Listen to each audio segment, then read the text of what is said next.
Good morning बच्चों। आज मैं आपको क्लास 8 की संस्कृत करवाने जा रही हूँ, जिसमें आपको मैं करवाऊंगी चतुर्थ पाठ 4 नीति श्लोक, मतलब नीति के श्लोक। अर्थगमो नित्य मरोगिता च प्रिया च भार्या प्रियवादिनी च वश्यस्य पुत्रो अर्थकरी च विद्या षष्ठ जीव लोकस्य सुखानि राजिनम। इसका अर्थ है नित्य धन का आगमन, मतलब डेली धन हमारे घर आए, और निरोगता, प्रिय बोलने वाली पत्नी, पुत्र आज्ञाकारी, विद्या धन कमाने वाली, है ना। ये जो चीजें हैं हमारे घर में डेली, अगर जैसे कि धन अगर रोज आए तो क्या होता है, ये सब क्या होता है, हमें क्या करते हैं ये 6 लोग क्या क्या, जैसे कि धन, निरोगता मतलब किसी को रोग ना हो, हमारी प्रियजन जो आपके अच्छे प्यारे होते हैं, और आपकी प्रिय बोलने वाली पत्नी, पुत्र जो आज्ञाकारी हो, और विद्या धन वाले कमाने वाले लोग, है ना। ये को और राजन, है ना, जैसे राजन हुए, है ना। ये 6 लोग क्या करते हैं, आपके जीव लोग को सुख देते हैं, मतलब आपके जीवन में सुख देते हैं, है ना। अयुक्तम स्वामिनो युक्तम नीचस्य दूषणम अमृत रहवे मृत्यु विषम संकर भूषणम। यहाँ पे क्या बता रहा है, इस श्लोक में ये बताया जा रहा है कि समर्थ व्यक्ति के संपर्क में अयोग्य भी योग्य बन जाता है। जैसे अगर कोई बुरा व्यक्ति है और वो अच्छे व्यक्ति के संपर्क में आता है तो वो भी अच्छा बन जाता है, और नीच के संपर्क में योग्य व्यक्ति भी बुराई का पात्र बनता है। जैसे नीच व्यक्ति जो बुरा व्यक्ति होता है उसके साथ में अच्छा व्यक्ति भी बुरा बन जाता है। जैसे समुद्र मंथन के समय में राहु जो था, राहु के कारण अमृत जो मिला, राहु के कारण अमृत, एक अमृत जब हुआ था ना समुद्र मंथन में, अमृत भी मिला था और विष भी मिला था।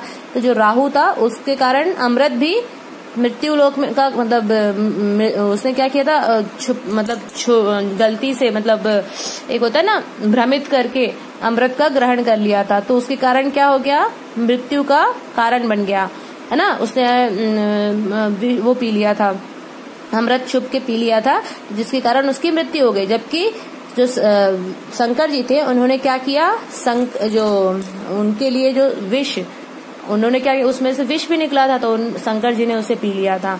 तो वो आज तक शंकर जी के गले में ब्लू कलर का दिखाई देता है, तो उनको नीलकंठ का नाम दिया जाता है। तो वो उनके गले में आभूषण बन के बैठा हुआ है ना।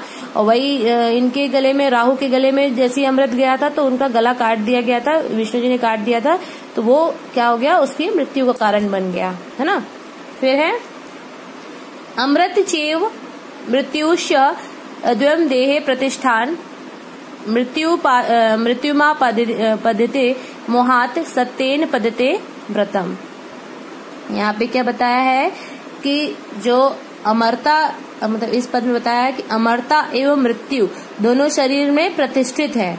अमरता मतलब जीवन, आगे जीने की लंबी जीवन, और मृत्यु मतलब जीना और मृत्यु दोनों शरीर में प्रतिष्ठित है ना। मनुष्य मोह में से मृत्यु को पाता है और सत्य से अमरता को पाता है। जो व्यक्ति मृत्यु से जो डरता है, मोह करता है, अपने ये सोचता है कि भगवान मुझे जिंदा ही रखना, वो उसको बहुत जल्दी मौत आ जाती है। और जो व्यक्ति ये सोचता है कि सत्य का ज्ञान रहता है उसको कि भाई मरना तो है आज नहीं तो कल, तो वो उसकी जल्दी मृत्यु नहीं होती है। फिर है आपका आपसु मित्रम जानी यादः युद्धे सुरम धने सूचिम भार्या क्षिणी से वृत्यशु व्यसनेषु च बंधवानः। इसमें बताया है कि जो आपत्तियों में मित्र को जानना चाहिए, मतलब आपत्ति के काल में मित्र की पहचान होती है। युद्ध के समय में शूरवीर को जानना चाहिए, मतलब युद्ध के समय में हमें सूरवीर जो बलवान कौन व्यक्ति है उसकी पहचान होती है। धन में पवित्रता को जानना चाहिए, अगर धन जब आए तो उसमें पवित्रता है, इसके बारे में पता चलता है। और धन कम होने पर पत्नी को जानना चाहिए। अगर हमारे पास धन कम है तो उस समय हमारी पत्नी भी हमारा साथ छोड़ देती है ना, और अच्छी पत्नी होती है तो वो क्या करती है, हमारा साथ देती है ना। वैष्णव में बंधुओं को जानना चाहिए, और जब बुरे वक्त आते हैं तो उस समय बंधु मतलब जब किसी की मृत्यु हो जाए या बुरे वक्त आ जाए तो उस समय बंधुओं की पहचान होती है। आरोप्ते शीलः सेन यत्नेन महता यथा निपात्यर्थे षडे नाघा तथात्मा गुण दोषियो। यहाँ पे बताया जा रहा है कि चट्टान पर्वत पर बहुत कोशिश करके चढ़ाई जाती है ना, चढ़ाई जाती है। जो चट्टान होती है ना पर्वत के ऊपर अपन बहुत कोशिश करके चढ़ा सकते हैं, लेकिन एक ही क्षण में नीचे गिरा सकते हैं। ऊपर से मतलब ऊंचाई पर हम पत्थर को, भारी पत्थर को लेकर चढ़ाने में कितनी मुश्किल होती है, मगर ऊपर से ले जाकर गिराने में कितनी जल्दी नीचे आ जाता है। उसी प्रकार व्यक्ति के गुणों को प्राप्त करने में बहुत समय लगता है ना। व्यक्ति जो होता है अपने गुणों को मतलब अच्छाई को हासिल करने में उसको बहुत टाइम लगता है, मगर उसको दोष जो होता है मतलब बुरे कर्म जो होते हैं उसको एक क्षण में ही वो नीचे ला देता है। अगर रोज रोज आप अच्छे कर्म कर रहे हो और एक ही झटके में सारे बुरे कर्म का पता चल जाता है ना। हम एक गलत काम से पूरा का पूरा सर्वनाश हो जाता है। उद्योगे नासित दरिद्रतम जप्तो नासित पातकम मोने च कलयो नासित नासित जागृते भयम। यहाँ पे बताया जा रहा है कि उद्यम करने में, उद्यम मतलब जो व्यक्ति परिश्रम करता है ना, उद्यम करने में गरीबी नहीं रहती। अगर जो व्यक्ति परिश्रम करता है, हमेशा कर्म करता है, काम करता है, उसको कभी गरीब नहीं हो सकता। ईश्वर का नाम जपते रहने पर पाप नहीं रहता है ना। हम हमेशा अगर ईश्वर का नाम लेते रहें तो हमारे अंदर का पाप मिटता जाता है। मौन रहने से झगड़ा नहीं होता है ना, अगर हम चुप रहें तो झगड़ा नहीं होता है। उसी तरीके से जागते रहने से भय नहीं रहता, अगर हम हमेशा जागते रहें तो हमें किसी चीज का भय नहीं रहेगा, है ना। फिर है कि किम छिद्रम को नु संगो में की वस्ता विनिपातितम कुतो ममा श्रेय दोषः इति नित्यम विंचयते। यहाँ पे बताया जा रहा है कि मुझ में बुराई क्या है, मतलब अपने अंदर हमारे अंदर क्या बुराई है, अस्तित्व क्या है, मतलब हमारी स्थिति कैसी है, कौन सी वस्तु पतनशील नहीं है, मेरे दोस्त कहाँ से आश्रय ले रहे हैं, मतलब मैं बुराई की तरफ कैसे जा रहा हूँ, मेरे अंदर बुराइयां कैसे आ रही हैं। ऐसा हमेशा हमें चिंतन करते रहना चाहिए। हमें हमेशा क्या करना चाहिए, ऐसा हमें हमेशा सोचते रहना चाहिए, है ना। अपनी बुराइयों को ध्यान में रखना चाहिए कि और बुराई को दूर करना चाहिए। गुणेषु क्रियता क्रियता यत्नः काम टोपे प्रयोजनम विक्रीणते न घटा भीर्गावाः क्षीर विवर्जिताः।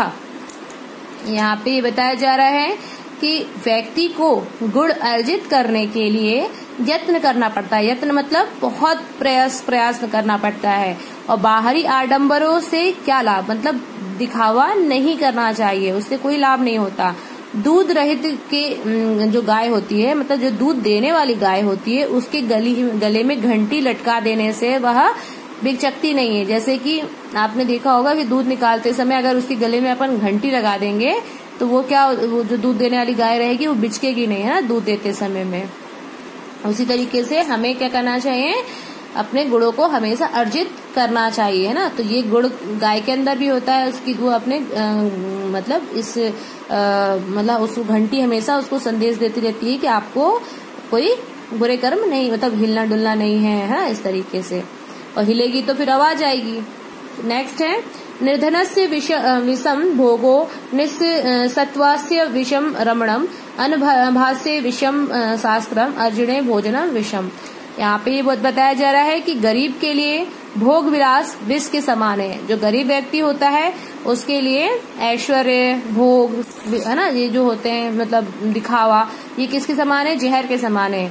निशस्त्र व्यक्ति के लिए युद्ध विष के समान है। जिस व्यक्ति के पास शस्त्र नहीं होते हैं उनके लिए युद्ध क्या है, विष के समान, जहर के समान है। अभ्यास करने पर शास्त्र विष के समान है ना। जब हम पढ़ाई करते हैं और उस समय में हमारे पास अगर शास्त्री ना रहे, मतलब बुके ना रहे, तो वो क्या हो जाएगा, हमारे लिए जहर के समान कहलाएगा।